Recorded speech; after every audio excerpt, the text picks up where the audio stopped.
नमस्कार दोस्तों, ई बस्ता एस अकेडमी में आप लोगों का स्वागत है। आज हम लोग जैसा कि देख रहे हैं सूर्य के ऊपर परिचर्चा करेंगे।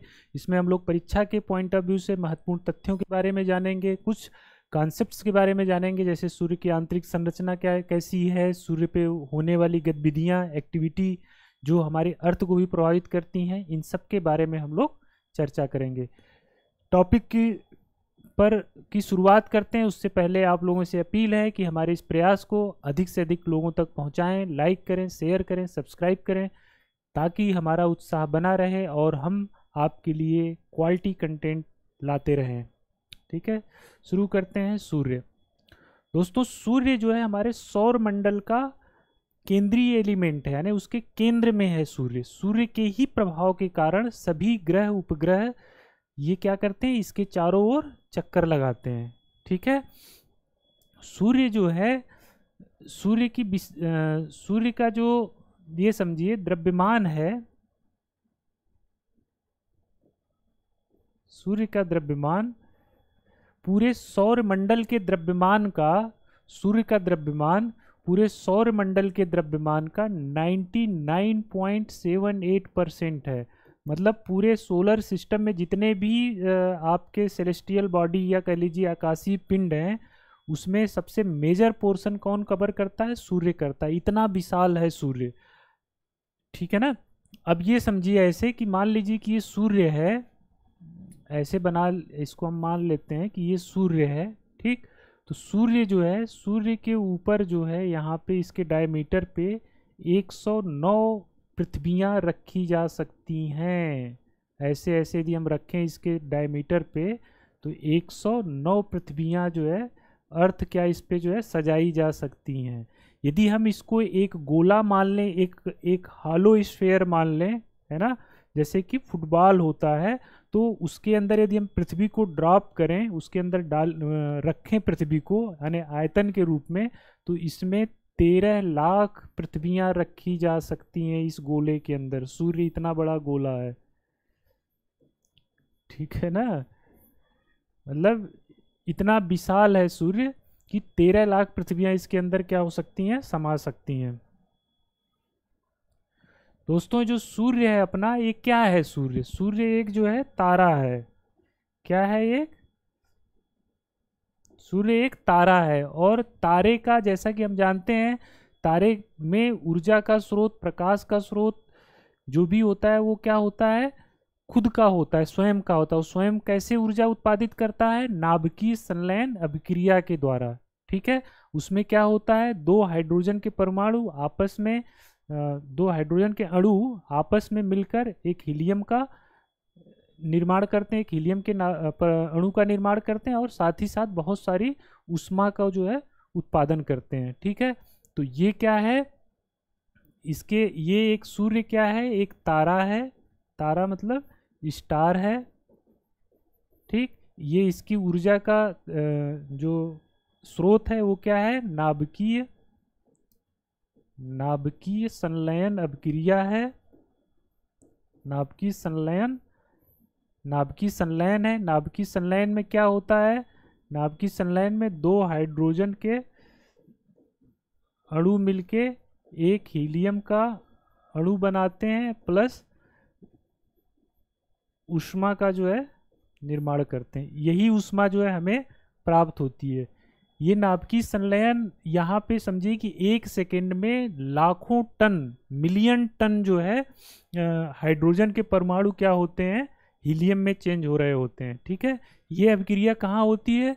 जो सूर्य है, सूर्य के केंद्र में होती है, जिसको कोर कहते हैं। ठीक है, इसके बारे में भी हम लोग डिस्कस करेंगे बाद में। ठीक, ये जो सूर्य है, ये जो है ये क्या है, परफेक्ट स्फेयर ऑफ जो है क्या है, परफेक्ट स्फेयर ऑफ प्लाज्मा है। परफेक्ट स्फेयर ऑफ प्लाज्मा मतलब प्लाज्मा का बना हुआ एक गोला है। ठीक है, प्लाज्मा का, ये किस चीज का बना हुआ है? प्लाज्मा। प्लाज्मा क्या होता है? प्लाज्मा जो है एक स्टेट होती है मैटर की, जैसे कि कोई भी पदार्थ गैस के रूप में हो सकता है, ठोस के रूप में हो सकता है, द्रव के रूप में हो सकता है। इसी तरह से एक चौथी स्टेट होती है जिसको कहते हैं प्लाज्मा स्टेट। इस स्टेट में गैसेस जो है क्या होती हैं, आयोनाइज्ड होती हैं, और जो उसके एटम्स होते हैं वो आयन के रूप में होते हैं। आयन मतलब रूप में, इलेक्ट्रॉन प्रोटॉन के रूप में जो है रहते हैं। ठीक है, तो ये क्या है, परफेक्ट स्फीयर। इसमें ये किस रूप, परफेक्ट स्फीयर ऑफ प्लाज्मा है। और ये प्लाज्मा क्या होता है कि ये आयन के रूप में कुल मिला के गैसे इसके इस पर रहती हैं। ठीक है, अब देखिए जो ये सूर्य है, ठीक, सूर्य जो हमको दिखाई देता है उसका बाहरी पोर्शन दिखाई देता है। ठीक है ना, उसका क्या देता है, बाहरी पोर्शन, जिसको हम लोग फोटोस्फीयर कहते हैं, वही दिखाई देता है, और सब पोर्शन हम लोग नहीं देख पाते हैं। वहाँ का जो टेम्परेचर होता है लगभग जो है 5500 से 6000 डिग्री सेंटीग्रेड होता है। ये जो सतह होती है सूर्य की, ये जो सतह होती है, सतह का टेम्परेचर 5500 डिग्री सेंटीग्रेड से लेके 6000 डिग्री सेंटीग्रेड तक होता है। और जो ये कोर होती है, कोर का जो टेम्परेचर होता है लगभग जो है आपका ऐसे समझ लीजिए कि 15 मिलियन डिग्री सेंटीग्रेड होता है ना। 150 लाख डिग्री सेंटीग्रेड कहाँ होता है, इसके अंदर ये टेम्परेचर होता है। और यहीं पे क्या हो रही होती है, नाभिकीय अभिक्रिया हो रही होती है। ठीक, ये और एक कुछ फैक्ट जान लीजिए। जैसे हमारी पृथ्वी सूर्य के चारों तरफ चक्कर लगाती है, उसी तरह से सूर्य जो है मिल्की वे के केंद्र के चारों ओर चक्कर लगाता है। ठीक है, तो सूर्य को जो, सूर्य कह लीजिए या अपना पूरा सौर मंडल मिल्की वे के चारों तरफ चक्कर लगाता है। तो इसको, सूर्य को अपने केंद्र यानी मिल्की वे के केंद्र के चारों तरफ चक्कर लगाने में, एक चक्कर लगाने में सूर्य एक चक्कर जब ये ऐसे लगाता है तो इसको जो है लगभग, मान लीजिए सन है, तो सन को ये मान लीजिए मिल्की वे का सेंटर है, तो इसके चारों तरफ एक चक्कर लगाने में लगभग 25 करोड़ वर्ष लगते हैं।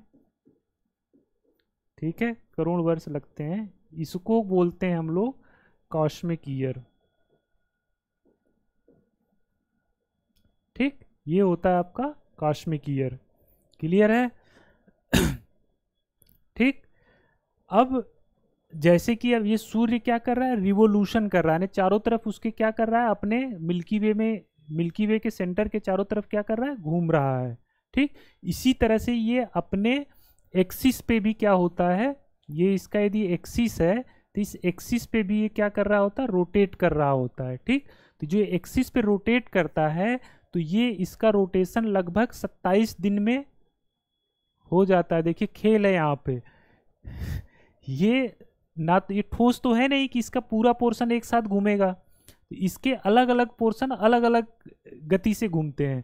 तो ये वाला जो पोर्शन है, जो इसका कह लीजिए जो इक्वेटर टाइप, अर्थ के इक्वेटर के समकक्ष जो पोर्शन है, ये जो है लगभग जो है कितने दिन में घूमता है, 27 दिन में। ये जो इसका पोल वाला एरिया है ये लगभग 35 दिन में घूमता है। एक मतलब रोटेट करता है अपने तरफ। डिफरेंट सन का डिफरेंट पार्ट जो है डिफरेंट रेट से जो है क्या कर रहा है, रोटेट कर रहा है। तो different type of magnetic field जो है जनरेट होती है, एक जटिल डायनमो का जो है निर्माण करता है। ठीक है, इसी वजह से वहाँ पे बहुत सारी जो है क्या कहते हैं सोलर एक्टिविटी हो रही होती है, प्रोमिनेंस का निर्माण हो रहा होता है वहाँ पे जो है, वहाँ पे सोलर फ्लेयर्स जनरेट हो रही होती हैं। ठीक है, तो ये या ब्लैक मतलब सन स्पॉट यानी सौर कलंक का निर्माण होता है। कोरोना से कोरोनल मास इजेक्शन हो रहा होता है। तो ये सब जो है इन्हीं वजह से है। क्यों? क्योंकि डिफरेंट रेट से रोटेट कर रहा है, डिफरेंट टाइप की मैग्नेटिक फील्ड जनरेट हो रही हैं, उससे जो है वहाँ पे एक तरह से जो है कह लीजिए कि इलेक्ट्रोमैग्नेटिक हाइड्रोडायनेमिक वेव्स जनरेट होती हैं। ठीक है बाद में चर्चा करेंगे इन सब की। फिलहाल यहाँ पे ये समझिए कि ये डिफरेंट गति से रोटेट कर रहा है, तो different type of magnetic field का एक संजाल बनता है और बहुत सारी गतिविधियाँ सूर्य के ऊपर सतह पे हो रही होती हैं। ठीक है, ये मोटा मोटा फैक्ट हो गया। ठीक, अब हम लोग आ जाते हैं सन के जो है किस पे, स्ट्रक्चर पे, सन की, सूर्य की आंतरिक संरचना, सूर्य की आंतरिक संरचना। देखिए सूर्य का जो इंटरनल स्ट्रक्चर है, जैसे हम लोग अर्थ के बारे में पढ़ते हैं कि अर्थ का सबसे आंतरिक भाग कोर है, उसके ऊपर मेंटल है, उसके ऊपर क्रस्ट है, उसी तरह से सूर्य के अंदर भी डिफरेंट डिफरेंट पार्ट हैं, उसको डिवाइड किया गया है। इसके सबसे आंतरिक भाग को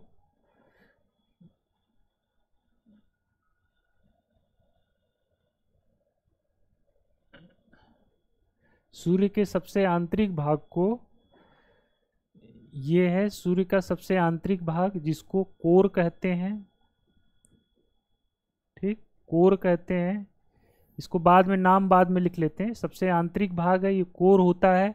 ठीक, यहीं पे जो है क्या हो रही होती हैं, ये कोर है, कोर के अंदर ही जो है नाभिकीय अभिक्रियाएं हो रही होती हैं। जो नाभिकीय संलयन की अभिक्रिया है यहीं पे होती है, और ये सबसे डेंस पोर्शन है सूर्य का। यहाँ का नाभिकीय संलयन अभिक्रिया के कारण लगभग टेम्परेचर जो है 10⁻⁷ की डिग्री सेंटीग्रेड के आसपास होता है। मतलब इसको यदि हम डिग्री सेंटीग्रेड में कहें तो लगभग 15 मतलब जो है 15 लाख जो है कह सकते हैं कि 15, इसको कितना हो जाएगा, लगभग 150 लाख, यानी 15 मिलियन होता है, 150 लाख डिग्री सेंटीग्रेड इसका जो है टेम्परेचर होता है। ठीक है, क्लियर है। ये जो है इसके बाद जो है कोर के बाद एक जोन आता है, यहीं पे पूरी ऊर्जा का जनरेशन जो है यहीं पे हो रहा होता है कोर पे। कोर के बाद आता है एक रेडिएटिव जोन या विकिरण जोन। ठीक है, यहाँ से जो यहाँ पे ऊर्जा जनरेट होती है वो जो है क्या होती है, इधर ट्रांसफर होती है, इस जोन में ट्रांसफर होती है। ये ऊर्जा को ट्रांसफर होने में लाखों वर्ष लगते हैं, बहुत धीमी गति से फोटॉन्स जो है मूव कर रहे होते हैं। ठीक, इस विकिरण जोन के बाद आता है कन्वेक्टिव जोन या संवहन जोन। इसको लिख लीजिए, इसका नाम लिख लेते हैं। ये आपका हो गया विकिरण जोन, विकिरण जोन। ठीक, ये हो गया कन्वेक्टिव या संवहन जोन, संवहन जोन। ठीक, देखिए इस जोन में क्या होता है, यहाँ तो विकिरण यानी रेडिएशन के रूप में ऊर्जा जो है कोर से ऊपर की तरफ, सतह की तरफ मूव कर रही होती है। लेकिन यहाँ पर से जो है इसके बाद डेंसिटी जो है क्या होती है, कम होती जाती है, और यहाँ पे जो ऊर्जा है या कह लीजिए जो फोटॉन्स हैं, ये जो है अब जो है क्या, संवहन के माध्यम से एक सेल के रूप में ऐसे ट्रांसफर होते हैं। जैसे पानी हम गर्म करते हैं तो नीचे से पानी गर्म होकर ऊपर आता है, ऊपर से नीचे जाता है ना। या जैसे हम लोग बादल का जो निर्माण होता है तो उसका हम लोगों ने देखा है। ठीक, तो इस तरह से क्या होता है, यहाँ पे भी कन्वेक्शन करंट चलती हैं। ठीक, तो यहाँ से गर्म पदार्थ जो है ऊपर जाता है, फिर यहाँ पे ठंडा होता है, फिर नीचे जाता है। तो इस तरह से यहाँ पे एक सेल का निर्माण होता है। ठीक है, तो ये कन्वेक्शन करंट के रूप में ये आपका संवहन जोन हो जाता है। इस तरह से यहाँ पे ऊष्मा जो है ऊपर की तरफ आती है। इसके बाद दोस्तों आपका जो है आ जाता है सबसे सूर्य का सबसे ऊपरी भाग जो है, जिसको हम लोग बोलते हैं प्रकाश मंडल। ये बहुत ही थिन होता है, बहुत ही पतला पोर्शन होता है। लगभग जो है ये, इसको बोलते हैं, क्या बोलते हैं, प्रकाश मंडल। इसको बोलते हैं प्रकाश मंडल या फोटोस्फीयर, प्रकाश मंडल या फोटोस्फीयर। ये आपका लगभग जो है 100 किलोमीटर जो है, 100 किलोमीटर मोटा कह लीजिए, 100 किलोमीटर सूर्य के लिए बहुत ही एक पतली थिन लेयर है। तो मात्र 100 किलोमीटर जो है चौड़ी होती है, और यही यही प्रकाश मंडल हमें दिखाई देता है। इसी के माध्यम से हम जो है प्रकाश को अपने पास पाते हैं। ठीक, यहीं पे जो है इसी प्रकाश मंडल में और एक चीज जान लीजिए, इस प्रकाश मंडल को जो फोटोस्फेयर होता है, प्रकाश मंडल, ठीक, प्रकाश मंडल में जो है जो टेम्परेचर होता है ये लगभग 5500 डिग्री सेंटीग्रेड से लेके 6000 डिग्री सेंटीग्रेड तक होता है। ठीक, यहीं पर solar flares, prominence, sunspot जैसी गतिविधियां यहीं पे देखने को मिलती हैं। ठीक, यहीं पे क्या होता है, सन स्पॉट, यहीं पे सन स्पॉट की जो है, सन स्पॉट या सौर कलंक जो है, सौर कलंक, सौर कलंक क्या होता है, सौर कलंक देखिए यहाँ पे जो है सन के जो फोटोस्फेयर होती है वहाँ पे कुछ आपको काले काले धब्बे दिखाई देते हैं, काला ही बना देते हैं इसको, काले काले क्या दिखाई देते हैं, धब्बे दिखाई देते हैं। ठीक है, ये ऐसे एक मेन इसके सेंटर में बहुत काला होगा, फिर एक एरिया होगा थोड़ा कम काला होगा। ठीक है, थोड़ा कम काला एरिया होता है। तो इस सन स्पॉट के इस केंद्रीय भाग को अम्ब्रा बोलते हैं, अम्ब्रा, और ये जो बाहर वाला भाग होता है इसको पेनुम्ब्रा बोलते हैं, पेनुम्ब्रा। ठीक है, यहाँ जो है मैग्नेटिक फील्ड इतनी स्ट्रांग होती है ब्लैक, जो ये अम्ब्रा वाला पोर्शन है कि एकदम सरफेस के वर्टिकल जा रही होती है। ठीक है, ये जो है सौर स्पॉट जो है सूर्य के फोटोस्फेयर पे होने वाली गतिविधियों को जो है क्या करता है, इंगित करता है। हाईली एक्टिव जोन होता है यहाँ पे मैग्नेटिक फील्ड यहाँ से जो है जब आप समझिए कि सन पे जो है सन स्पॉट यानी सौर कलंक की गतिविधि या ज़्यादा बड़ा दिखाई देता है, तो उस समय सन जो है बहुत ही वायलेंट होता है। ठीक है, वहाँ से प्रोमिनेंस, सोलर फ्लेयर्स जो है अधिक मात्रा में जनरेट होती हैं, और उसका प्रभाव जो है हमारे अर्थ पे भी पड़ता है। हमारे अर्थ की जो मैग्नेटिक फील्ड है उसमें जो है डिस्टरबेंस होता है, और उस डिस्टरबेंस की वजह से हमारे कम्युनिकेशन सैटेलाइट, ठीक है, और हमारे इलेक्ट्रिक ग्रिड, इन सब पे भी प्रभाव पड़ता है। ठीक, तो ये सन स्पॉट जो है बहुत ही महत्वपूर्ण सूचक होता है कि सन के पास जो है कुछ गड़बड़ होने वाला है, मतलब कुछ एक्टिविटी बढ़ रही है। ये जो सन स्पॉट ये ब्लैक इसलिए दिखाई देता है कि ये जैसे फोटोस्फेयर का जो टेम्परेचर है 5500 से जो है कितना है, 5500 से लेके जो है 6000 डिग्री सेंटीग्रेड है। लेकिन ये जहाँ पे ये सन स्पॉट बनता है वहाँ का टेम्परेचर इस टेम्परेचर से लगभग 1000 डिग्री सेंटीग्रेड कम होता है। मतलब ये समझिए कि लगभग 4000 डिग्री सेंटीग्रेड तक हो, मतलब 4000 डिग्री सेंटीग्रेड या कभी कभी इससे भी कम की स्थिति होती है। ठीक है ना, तो ये एक तरह से कूल्ड एरिया का जो है ये क्या है, डार्क पैचेज है। ये क्यों बनता है, ये इसलिए दिखाई देता है ब्लैक क्योंकि यहाँ पे इस जगह पे जो है टेम्परेचर कम होता है, या कह लीजिए कि मैग्नेटिक फील्ड कुछ इस तरह से इसको घेरी रहती है, इस तरह से रहता है। ठीक है, क्लियर है। अब ये तो हम लोग से ये क्रिया कहाँ पे हो रही है, प्रकाश मंडल में। हमारा सिर्फ जैसे क्वेश्चन आपसे पूछा जाएगा ब्लैक, ये आपका सन स्पॉट कहाँ पे किस जगह पे बनता है, ऑप्शन दे देगा फोटोस्फेयर, कोरोना, है ना, क्रोमोस्फेयर, ईटीसी। तो ये इसलिए यहाँ पे इतना बताया गया। अब देखिए फिर से हम यहाँ पे लेते हैं, फोटोस्फेयर के बाद जो है आपका क्रोमोस्फेयर आता है। ये थोड़ी सी फोटोस्फेयर से चौड़ी होती है ये पट्टी। ये क्या आता है यहाँ पे, क्रोमोस्फेयर यानी वर्णमंडल, इसको कहते हैं वर्णमंडल। ठीक, ये जो है लगभग 1000 से 2000 किलोमीटर क्या होती है, चौड़ी होती है। और इसका टेम्परेचर भी जो है इससे क्या होता है, फोटोस्फेयर से ज़्यादा होता है, लगभग जो है 10,000 डिग्री सेंटीग्रेड से 20,000 डिग्री सेंटीग्रेड तक पहुंच जाता है। इस क्रोमोस्फेयर के बाद आपका कोरोना आता है। कोरोना जिसको हम लोग क्या कहते हैं, किरीट भी कहते हैं। कोरोना कुछ जो है आपका, कोरोना कुछ इस प्रकार से होता है, ऐसे कुछ इस तरह की संरचना का निर्माण कर रहा होता है इसके चारों ओर। ठीक, ये जो कोरोना होता है, कोरोना का टेम्परेचर अचानक बहुत ज़्यादा बढ़ जाता है।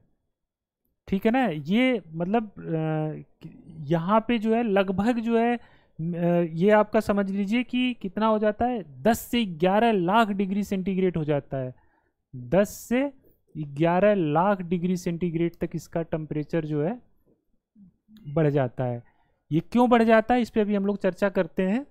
ये जो इसकी बाउंड्री है कोरोना का जो है, ये पर्यावरण में लाखों किलोमीटर तक, सूर्य के जो वायुमंडल मतलब पर्यावरण है उसका वायुमंडल है, उसमें लाखों किलोमीटर तक जो है क्या होती है, फैली होती है।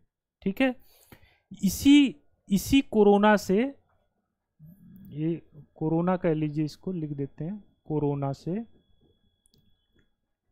इसी कोरोना से जो है सोलर विंड जो है इससे बाहर निकलती हैं। यहीं से जो है कोरोनल मास इजेक्शन होता है। फोटान्स जो है हमारे सौर मंडल में जो है इंटर करते हैं। ठीक है, तो सोलर विंड का रिलेशन कहाँ से है, कोरोना से है। कोरोनल मास इजेक्शन का संबंध कहाँ से है, कोरोना से है।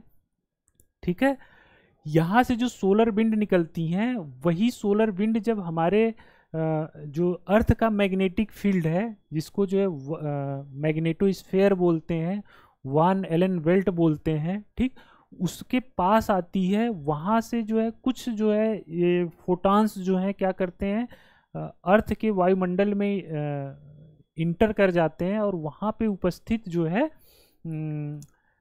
जो वायुमंडल में जैसे ऑक्सीजन, नाइट्रोजन, ये सब हैं, तो उनके उस पे बम्बार्ड करके उसके नाभिक से जो है क्या करते हैं, एक विशेष प्रकार का प्रकाश उत्सर्जित करते हैं।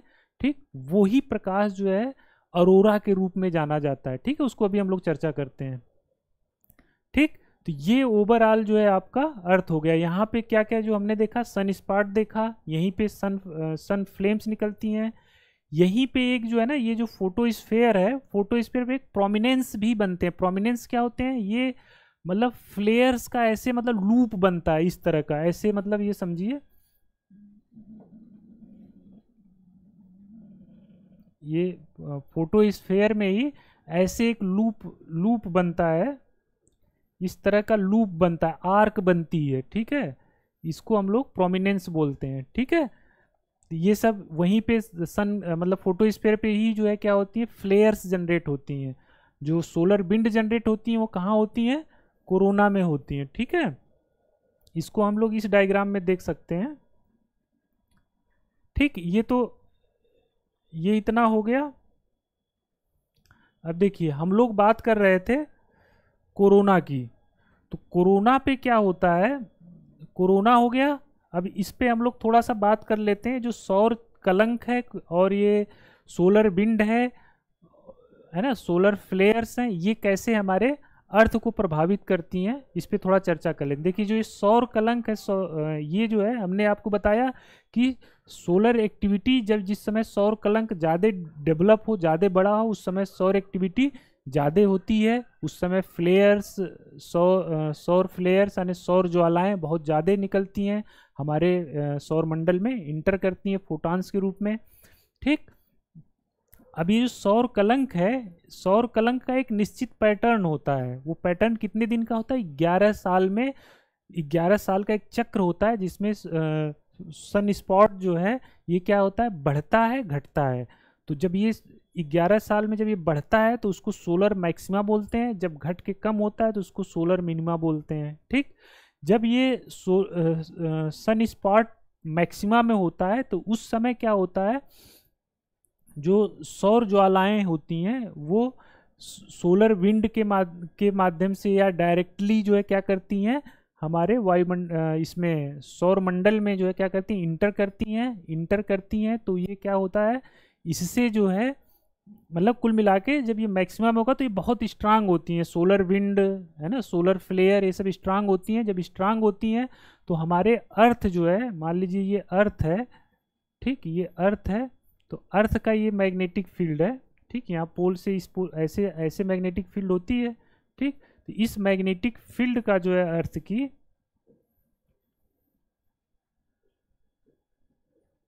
जो बाहरी सीमा होती है इसको बोलते हैं मैग्नेटोस्फेयर। ठीक, इसको ये जो बाहरी सीमा है ये मैग्नेटोस्फेयर या इसको वान एलन बेल्ट बोलते हैं, वान एलन बेल्ट बोलते हैं। ठीक, काफ़ी ऊंचाई पे होती है, लगभग 64, मतलब ये वेरी भी करती रहती है इसकी, मतलब वन वेलेंट की लेंथ, वन वालेरन बेल्ट की जो ऊंचाई है तो कभी 64,000 किलोमीटर पे होती है तो कभी कुछ कम पे होती है, कई लेयर पाए जाते हैं। खैर उसको अभी ये हमारा डिस्कशन का मुद्दा नहीं है।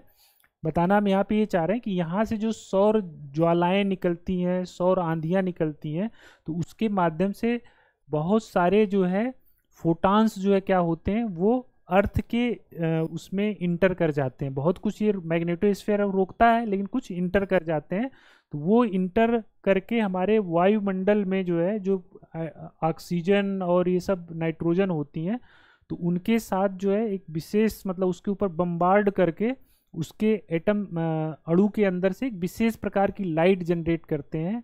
उस लाइट को हम लोग क्या बोलते हैं, ऑरोरा। उस लाइट को क्या बोलते हैं, ऑरोरा। ठीक, ऑरोरा। ये ऑरोरा जो है क्या है, एक विशेष प्रकार का प्रकाश है, रंग प्राकृतिक लाइटिंग है। मतलब कह लीजिए कि जो है एक प्रकृति जो है अपना क्या कर रही है, जैसे हम लोग है ना क्रिकेट होता है तो वर्ल्ड कप वगैरह शुरू होता है तो लाइटिंग करते हैं, कृत्रिम लाइटिंग करते हैं, जलाते हैं, तो वो उस तरह की नेचुरल लाइटिंग क्या होती है अर्थ पे देखने को मिलती है। ठीक है, उसको ऑरोरा बोलते हैं। ठीक, बहुत तेजी से कलर चेंज हो रहा है, रंग बिरंगा हो रहा होता है। ठीक है, ये जो घटना है ये पोलर एरिया पे देखने को मिलती है, नॉर्थ पोल पे, अर्थ के नॉर्थ पोल पे और साउथ पोल पे देखने को मिलती है। जो ऑरोरा है ये जो नॉर्थ पोल पे जो होता है नॉर्थ एरिया में, और एक साउथ एरिया में, जो नॉर्थ एरिया में होता है उसको ऑरोरा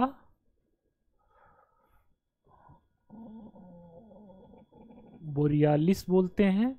जो साउथ में होता है उसको ऑरोरा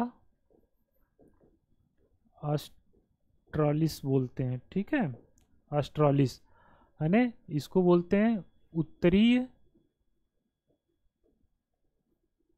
ध्रुवीय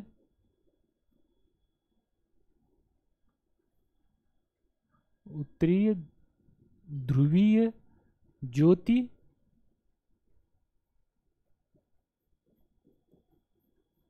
और इसको बोलते हैं दक्षिणीय ध्रुवीय ज्योति।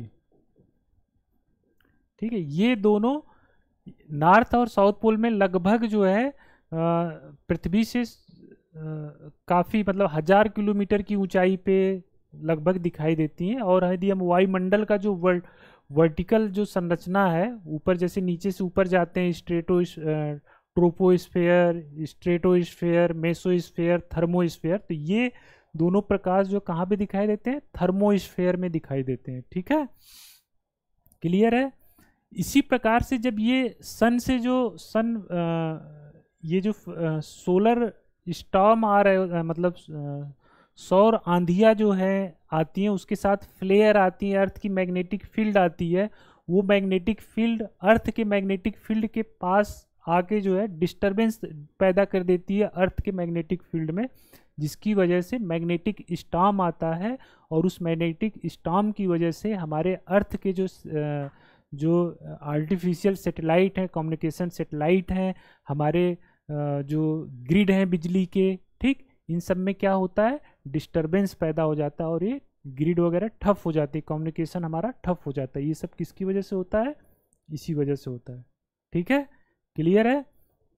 ये हो गया हम लोगों ने लगभग जो है, एक चीज़ और बची कोरोना के बारे में। यहाँ पे जो कोरोना है तो इसको ये देख लीजिए कि इसका टेम्परेचर इतना ज़्यादा क्यों होता है भाई। जैसे हमने ये आपसे एसेशन रीजनिंग रीजन वाले क्वेश्चन में या यूपीएससी में आईएएस के प्रीलिमिनरी एग्जाम में ये क्वेश्चन आपसे पूछा जा सकता है कि कोरोना का टेम्परेचर इतना ज़्यादा क्यों होता है। तो इसको माना जाता है कि कोरोना का जो टेम्परेचर है, देखिए अभी तो स्टडी चल रही है, बहुत कोई ठोस कारण नहीं पता चला, लेकिन माना जाता है कि कोरोना के पास जो एक विशेष प्रकार की वेव बनती है जो इलेक्ट्रोमैग्नेटिक और हाइड्रोडायनेमिक वेव होती है। ठीक है, इलेक्ट्रोमैग्नेटिक हाइड्रोडायनेमिक वेव होती है। ठीक, उसकी वजह से जो है क्या होता है, वहाँ पे कुछ ऐसा संजाल बनता है मैग्नेटिक फील्ड का कि जो यहाँ से मास जो एनर्जी जो अंदर से सूर्य के आ रही होती है, फोटोस्फेयर और संवहन मंडल विकिरण मंडल से होते हुए जो आ रही होती है बाहर, इसमें ट्रैप हो जाती है। ठीक है, तो या फिर सन पे जो प्रोमिनेंस बनते हैं या फ्लेयर बनती हैं, वो एनर्जी क्या करती हैं, फोटॉन्स के रूप में या प्लाज्मा जो है क्या करती है, कोरोना में ट्रांसफ़र करती हैं। ठीक है, तो इलेक्ट्रो मैग्नेटिक हाइड्रोडायनेमिक वेव बनती हैं। इन वेव इसकी जो है खोज की थी एक अपने साइंटिस्ट थे जिनका नाम जो है इनका नाम था आपका, ये समझिए कि एल्फवेन था नाम इनका। ठीक है, हैंस एल्फवेन। ये जो कोरोनल टेम्परेचर का जो बात था, कोरोना के जो टेम्परेचर है, कोरोना का टेम्परेचर जो है जिसके लिए एक वेव जिसको हमने बताया कि एक हैंस एल्फवेन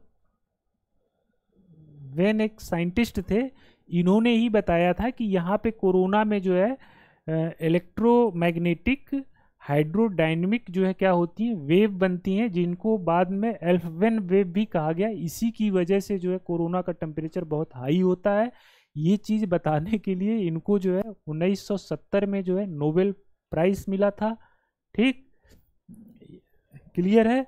तो ये याद रखिए, एल्फवेन वेव बनती हैं, या इसी को जो है क्या कहते हैं, जो मैं बार बार बोल रहा हूँ, इलेक्ट्रोमैग्नेटिक हाइड्रोडायनेमिक वेव बनती हैं। ठीक, जो ये समझिए ना कि ये गतिकी और मैग्नेटिक फील्ड का कंबाइंड इफेक्ट होता है। ठीक है, तो इसकी वजह से कोरोना का टेम्परेचर ज़्यादा होता है। क्लियर है? लगभग हम लोगों ने इसमें सभी कॉन्सेप्ट की चर्चा कर ली, काफ़ी सारे फैक्ट की चर्चा कर ली। यहाँ पे अर्थ पे क्या प्रभाव पड़ता है, लाइटिंग होती है, इसके अलावा हमारी कम्युनिकेशन सैटेलाइट ग्रिड ये सब डिस्टर्ब होती हैं, लगभग चर्चा कर ली। ठीक, इसके अलावा फिर भी कुछ बचा रह जाता है, तो हम इसको नेक्स्ट क्लास में कहीं पे क्वेश्चन के माध्यम से इस तरह से हम लोग इसको करने का प्रयास करेंगे। धन्यवाद, थैंक यू। आप लोगों से पुनः अनुरोध है, वीडियो जो हमारी क्लास है इसको जो है लाइक करिए, शेयर करिए, सब्सक्राइब करिए और अपना प्यार दिखाते रहिए। हम अच्छे क्वालिटी वीडियो आपके लिए लाते रहें। Thank you.